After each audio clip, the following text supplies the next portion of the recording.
Welcome to the latest episode of Damien's Market Update, which is the show where I talk about what's been going on in investment markets and what to look out for in the days and weeks ahead. Now, this is aimed at anybody who invests, people who are DIY investors picking their own funds, for example, or those who just buy and hold their investments, so you can understand what's going on in your portfolio, what's driving things higher and lower. Now, I will be linking through to an article on the Money to Masses website where you can read the transcript if you want. But also, if you found this useful, do hit that like button and subscribe if you are watching on YouTube.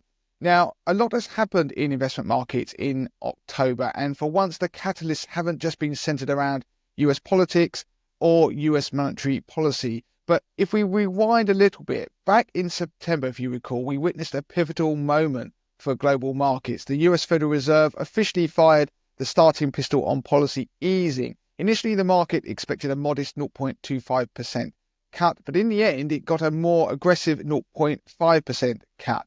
Now, once Fed Chair Jerome Powell reassured, I should say, that the move wasn't an emergency response to recession fears, but rather a strategy to sustain growth and lower inflation, equity sectors that were sensitive to interest rates, so things like technology stocks, surged. So by the end of September, both the S&P 500 and the Dow Jones Industrial Average had hit fresh new all-time highs. It was clear that investors were buying into the Goldilocks scenario, where the economy wasn't too hot to worry about runaway inflation, but not too cold to trigger a recession.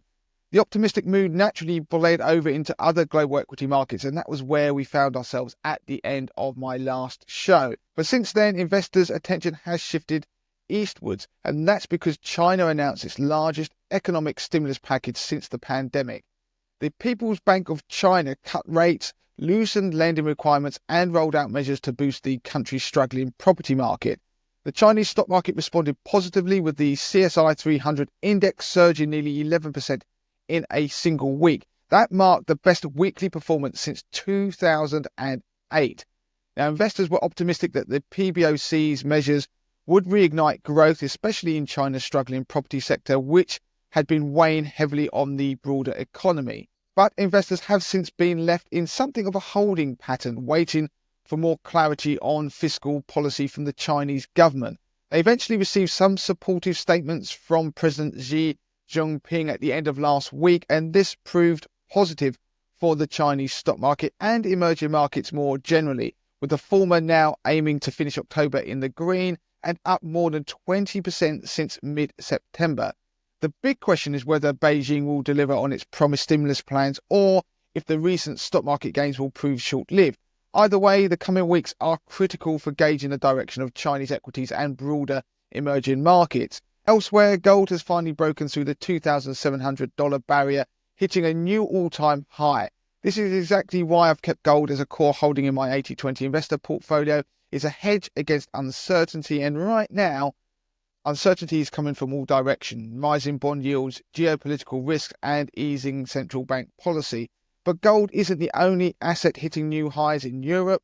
The German DAX reached an all-time high last week, helped along by yet another interest rate cut from the European Central Bank. The FTSE 100 also surged to a new 2-month high after UK inflation fell to its lowest level in 3 years. And this unexpected drop in inflation pushed the pound below the $1.30 mark, giving UK equities, especially those with US dollar revenues, a nice boost. Across the pond, the Dow Jones and the S&P 500 continued their streak of record setting. The S&P 500 posted its 46th all-time high of 2024, and it was buoyed by positive earning results from the likes of Netflix. But let's not forget the bond market.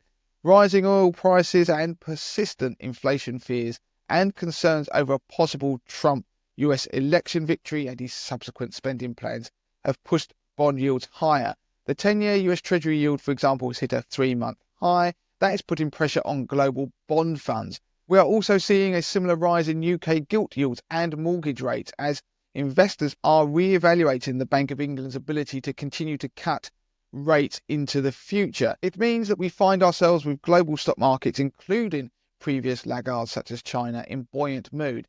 But despite the recent wave of new all-time highs, or at least recent highs, some investors will be concerned that valuations are becoming stretched and their peers are complacent about the potential risks out there. After all, we still have a US election on the horizon, as well as geopolitical tensions in the Middle East, which have pushed the oil price higher. Not only that, but the current bull market in US stocks celebrated its second anniversary last week. Is it getting a bit long in the tooth? Well, in the short term, Goldman Sachs certainly believes there is more to come. The bank forecasts that the S&P 500 could end the year significantly above 6,000. It's currently at 5,785. Based on the bank's analysis of historical data going back to 1928, the median return from mid-October to the new year for the S&P 500 is 5.17%.